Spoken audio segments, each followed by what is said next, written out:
तो हेलो मेरे प्यारे दोस्तों, आप लोग कैसे हैं? तो मुझे उम्मीद है कि आप लोग अच्छे से तैयारी कर रहे होंगे। तो आज मैं आपको जलियांवाला बाग हत्याकांड के बारे में बताने।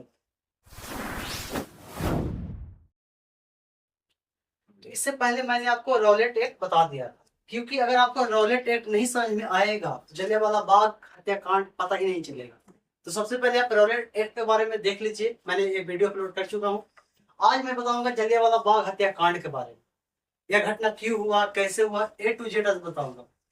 मतलब इस टॉपिक से क्या क्वेश्चन आ सकते हैं, नहीं आ सकते हैं, सारे सोल्व होंगे। तो आइए। तो ये जो जलियांवाला बाग था, यह जल्दी नामक एक व्यक्ति का संपत्ति था। यह जो जलियांवाला बाग था, किसका संपत्ति था? तो जल्दी नामक व्यक्ति का संपत्ति था। मतलब जो जल्दी व्यक्ति है, जल्दी नामक कोई व्यक्ति है, इसी ने ही इस जलियांवाला बाग को बनाया था। एक बगीचा था। यह क्या था? एक बगीचा था।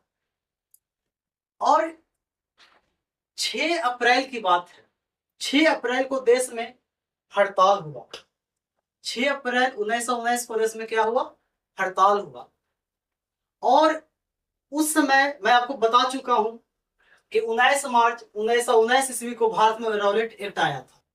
और रॉलेट एक्ट के तहत किसी भी भारतीय को बिना किसी कारण के गिरफ्तार कर लिया जाता था। आपको मैं ये बता चुका हूँ रॉलेट एक्ट। जिसको नहीं पता है तो आप वीडियो देख लीजिए, वहां से आपको समझ में आ जाएगा। तो चलिए मैं बात करता हूं।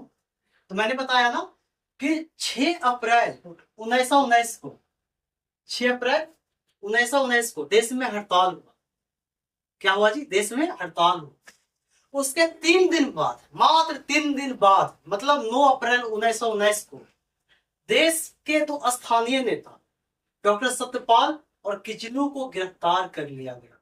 वही रॉलेट एक्ट के तहत, जो एक काला कानून था, आपको पता ही है।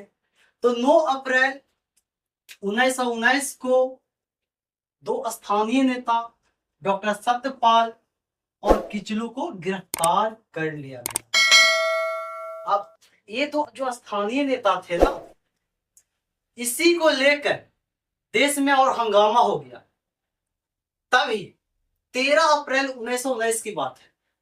13 अप्रैल 1919 की बात है। एक जलियांवाला बाग में एक सभा बुलाई गई। जलियांवाला बाग में क्या बुलाई गई? सभा बुलाई गई। और उसमें ये कहा गया कि चलो भाई, अब देखते हैं कौन दोषी है और कौन दोषी नहीं है, उस पर मुकदमा चलेगी। उससे पहले मैं आपको बता देना चाहता हूं, यह जलियांवाला बाग है कहां। तो यह जलियांवाला बाग पंजाब के अमृतसर में स्थित है। यह जलियांवाला बाग पंजाब के अमृतसर में स्थित है। तो याद रखिएगा। अब क्या हुआ भाई? 13 अप्रैल 1919 को एक शांतिपूर्ण जलियांवाला बाग में, जो पंजाब में पड़ता है, अमृतसर में, वहां एक सभा चल रही थी। लेकिन उससे पहले मैं आपको यह बताना चाहता हूं, जलियांवाला बाग था, ये बगीचा था एक तरह का। तो इस बगीचा में, मतलब इस बाग में जाने का सिर्फ एक ही रास्ता था। वो भी बहुत संकीर्ण था, बहुत पतला था। अब उस पतला रास्ता से कितना लोग घुस जाएगा भाई? 2-3 लोग ही जाते थे। आगे पीछे कैसे नंबर लगाते हैं, उस तरीका से। लेकिन जलियांवाला बाग के चारों ओर घर था, मकान था। तो कई हजार लोग, ऐसे कहा जाता है कि उस जलियांवाला बाग में लगभग 5,000 लोग शामिल हुए थे। उस जलियांवाला बाग में लगभग 5,000 लोग शामिल हुए थे। ध्यान से सुनिएगा, इसे कॉपी में आप लोग नोट करिएगा, बहुत मुख्य चीज है। तो ये जो जलियांवाला बाग था, इसमें कितने हजार लोग शामिल हो गए? तो 5,000 लोग शामिल हो गए। और 13 अप्रैल 1919 को जलियांवाला बाग में शांतिपूर्ण सभा चल रही थी। ठीक है। तभी जनरल ओ डायर के नेतृत्व में, यह बहुत मुख्य है, यही वो व्यक्ति है, यही वो व्यक्ति है जिसने एक कांड करवाया था। जनरल ओ डायर के नेतृत्व में ब्रिटिश सैनिकों ने निहत्थे लोगों पर गोलियां बरसा दी। सोच लीजिए, गोलियां। उसमें बुजुर्ग लोग शामिल हुए थे। जलियांवाला बाग है, जो सभा चल रही थी ना, उस सभा में बुजुर्ग शामिल हुए थे, महिलाएं शामिल हुई थी, बहुत सारे बच्चे शामिल हुए थे। तो कहा जाता है कि 13 अप्रैल 1919 को जब शांतिपूर्ण सभा चल रही थी जलियांवाला बाग में, तो जनरल और डायर के नेतृत्व में जनरल ओडायर के नेतृत्व में, इसके आदेश पर ब्रिटिश सैनिकों ने भारतीयों पर अंधाधुंध गोलियां बरसा दी, अंधाधुंध, जिसमें लगभग 1000 लोग मारे गए। कितने लोग मारे गए? 1000 लोग मारे गए, हजारों लोग घायल हो गए। ऐसी जलियांवाला बाग के समीप कुआं भी था, तो अपने जान बचाने के लिए कई लोग तो उस कुआं में भी कूद गए, और उस कुआं से लगभग 120 लोग जिनकी मौत हो चुकी थी, उनको निकाला गया उस कुआं से। सिर्फ सभी लोग सोचे बचा कुआं में कूद जाते हैं, लेकिन उस कुआं में भी गोलियां बरसा दी गई। तो याद रखिएगा, जलियांवाला बाग हत्याकांड कब हुआ? तो 13 अप्रैल 1919 को जनरल ओडायर के नेतृत्व में हुआ। जैसे यह कांड हुआ, तभी पंजाब में ब्रिटिश सरकार ने मार्शल लॉ लागू कर दिया मार्शल लॉ लागू कर दिया ब्रिटिश सरकार ने। अब जैसे मार्शल लॉ लागू हो चुका था पूरे पंजाब में, तो जो घायल थे, ये मतलब जो बचने का उम्मीद था, जो भी भारतीय मतलब घायल हो चुके थे या जिन्हें गोली लग चुकी थी, एक उम्मीद थी कि ये बच जाएंगे। लेकिन उस समय पंजाब में क्या लागू कर दिया गया? Martial law. तो वह अपना इलाज भी नहीं कर सकते थे, कोई अस्पताल वाले लोग भर्ती नहीं ले रहा था, क्योंकि उस समय पंजाब में क्या लागू था? Martial law. तो कई लोग तो ऐसे मारे गए, दम तोड़ दिया भाई बेचैन हो के। तभी महात्मा गांधी ने, याद रखिएगा, महात्मा गांधी ने जो मतलब हत्याकांड हुआ ना, जलियांवाला बाग हत्याकांड, इसी को ध्यान में रखते हुए महात्मा गांधी ने कैसर हिंद का उपाधि त्याग दिया। नाम याद रखिएगा, महात्मा गांधी ने कौन सा उपाधि त्याग दिया? तो कैसर हिंद का उपाधि त्याग दिया। रविंद्रनाथ टैगोर ने नाइट का उपाधि त्याग दिया, और शंकरन नायर ने वायसराय के कार्यकारिणी से त्याग पत्र दे दिया। ये मुख्य पॉइंट है। अब मैं थोड़ी सी कहानी पीछे जाता हूं, ऐसा क्यों गांधी जी किए? प्रथम विश्व युद्ध 1914 में हुआ था। उस समय भारतीयों ने अंग्रेजों का सपोर्ट किया था, अंग्रेजों को सहायता दिए थे। इन्हें उम्मीद थी कि आने वाला समय में ये अंग्रेज हमारी मदद करेगा। लगभग 5 लोग भारतीय सैनिक शामिल हुए थे उस युद्ध में। लगभग 5 लाख लोग प्रथम विश्व युद्ध में शामिल हुए थे, जिसमें करीबन 50,000 लोग भारतीय मारे गए थे। तो उम्मीद थी कि भारतीय लोग मतलब अंग्रेज हमारी सहायता करेगी बाद में, लेकिन ऐसा होता नहीं है, इसका विपरीत हो जाता है। खैर, समय बीतता गया, गांधी जी को लगा यार मैंने तुम्हारा सपोर्ट किया, तुम हमारे लोग को जान से मार रहे हो। तभी गांधी जी ने कैसर हिंद का उपाधि त्याग दिया। जब जलियांवाला बाग हत्याकांड हुआ, रविन्द्रनाथ टैगोर ने नाइट का उपाधि त्याग दिया और शंकरन नायर ने वायसराय की कार्यकारिणी से त्याग पत्र दे दिया। इस पूरे जलियांवाला बाग हत्याकांड के लिए एक कमीशन का स्थापना किया गया। यह स्थापना किसने किया? ब्रिटिश सरकार ने ही किया। उसका नाम था हंटर कमीशन। याद रखिएगा, जलियांवाला बाग हत्याकांड के जांच के लिए किस कमीशन का स्थापना किया गया? उसका नाम क्या था? Hunter commission. उसका नाम क्या था जी? Hunter commission.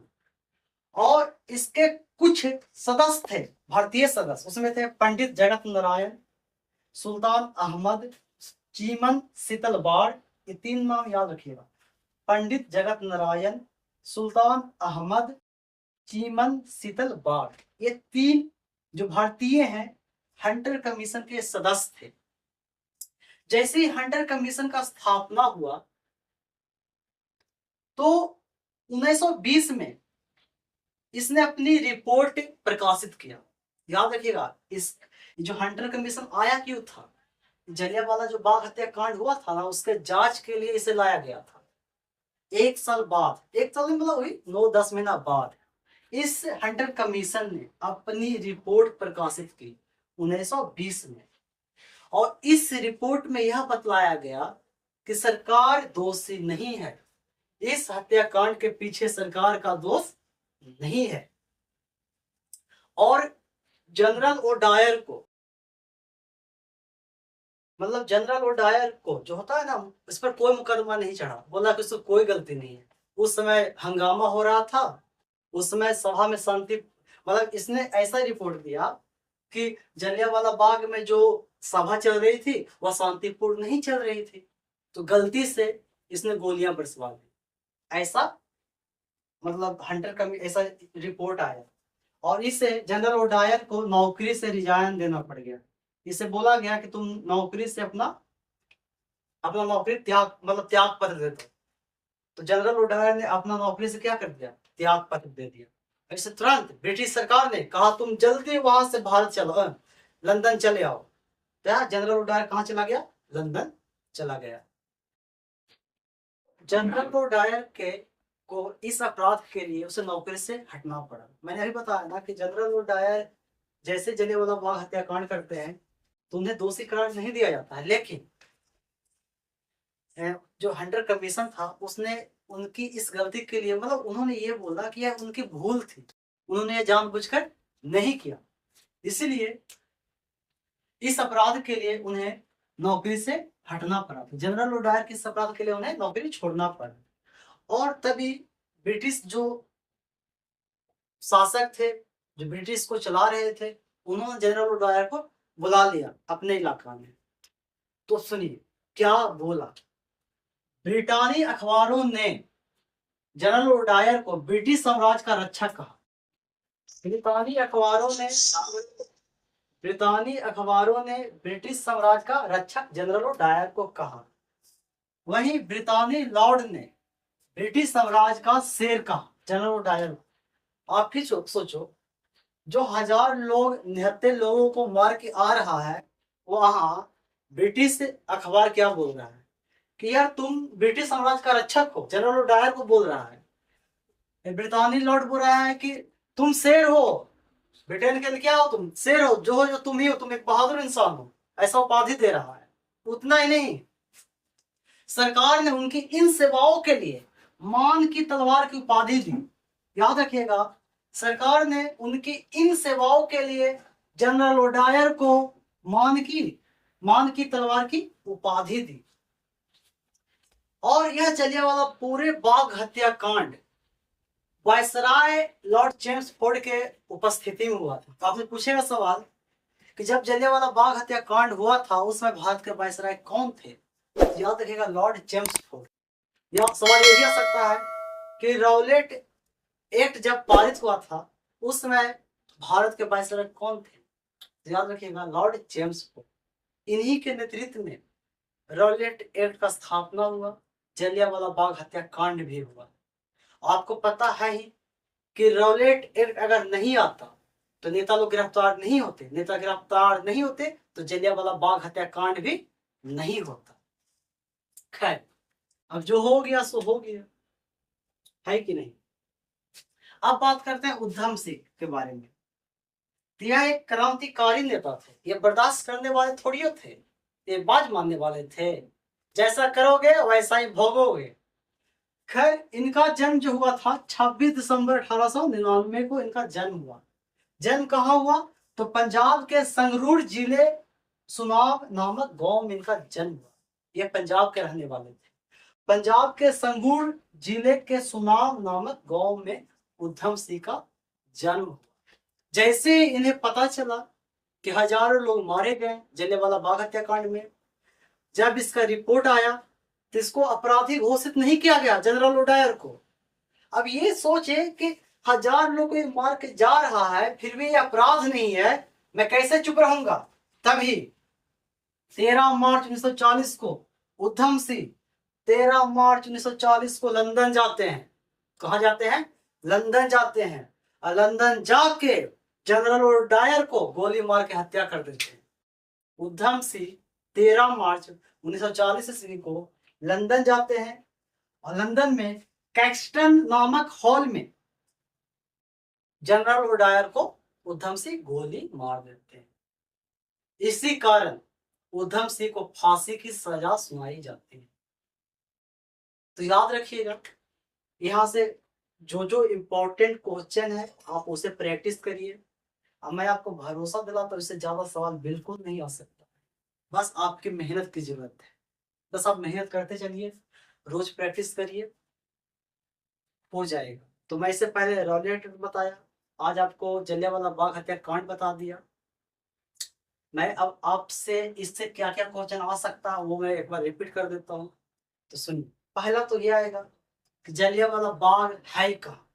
हत्याकांड तो बाद में हुआ ना, तो यह जलियांवाला बाग कहाँ है, तो पंजाब के अमृतसर में। ठीक है। और उस समय दो स्थानीय नेता 9 अप्रैल 1913 ईस्वी को गिरफ्तार हो गए। उनका नाम क्या है, तो डॉक्टर सत्यपाल और किचलू। तभी 13 अप्रैल 1919 को एक शांतिपूर्ण सभा चल रही थी जलियांवाला बाग में। तभी जनरल और डायर के आदेश पर ब्रिटिश सैनिकों ने निहत्थे भारतीय लोगों पर गोलियां बरसा दी। क्या बरसा दी? गोलियां, जिसमें हजारों लोग मारे गए। अब भागते तो कहां भागते, अरे चारों तरफ घर था, निकलने का रास्ता नहीं था। एक पतला सा रास्ता था सकीर, जिसमें 2-3 लोग ही मतलब घुस सकते थे एक बार में। तो समझिए कहां भागते। अगल बगल में कुआं था, तालाब था, तो कुछ लोग उसी में कूद गए। कितना को तैरने नहीं आता होगा, उससे भी मर गए लोग। उतना ही नहीं, जो बच गए, जो घायल थे, तो पंजाब में क्या लागू हो गया, मार्शल लॉ। अब मार्शल लॉ लागू हो गया तो कोई इलाज नहीं करवा सकता था, कोई अस्पताल में एडमिट नहीं हो सकता था, इतने तरह के प्रॉब्लम थे। तभी गुस्सा में आकर महात्मा गांधी ने कैसर हिंद का उपाधि त्याग दिया। आपका रविन्द्रनाथ टैगोर ने नाइट का उपाधि त्याग दिया। शंकरन नायर ने वायसराय के कार्यकारिणी से त्याग पत्र दे दिया। तो याद रखिएगा इतना पॉइंट। तो आपसे सवाल आ सकता है कि जलियांवाला बाग हत्याकांड कब हुआ, तो 13 अप्रैल 1919 को हुआ। किसके नेतृत्व में, तो जनरल और डायर के नेतृत्व में। यह जलियांवाला बाग हत्याकांड हो रहा था, उसमें वायसराय कौन थे, तो लॉर्ड चेम्सफोर्ड। यह बहुत मुख्य है, लॉर्ड चेम्सफोर्ड। जनरल और डायर को किसने गोली मार दिया, किसने हत्या कर दिया, तो उनका नाम था उधम सिंह। उन्होंने हत्या कब किया, तो 1940 में हत्या कर दिया, लंदन जाकर गोली मार दिया। इससे ज्यादा सवाल नहीं आ सकते हैं, कुछ कुछ और भी मैंने पॉइंट बताया था, उसे भी आप प्रैक्टिस करिए, बस हो जाएगा। तो जय हिंद, जय भारत।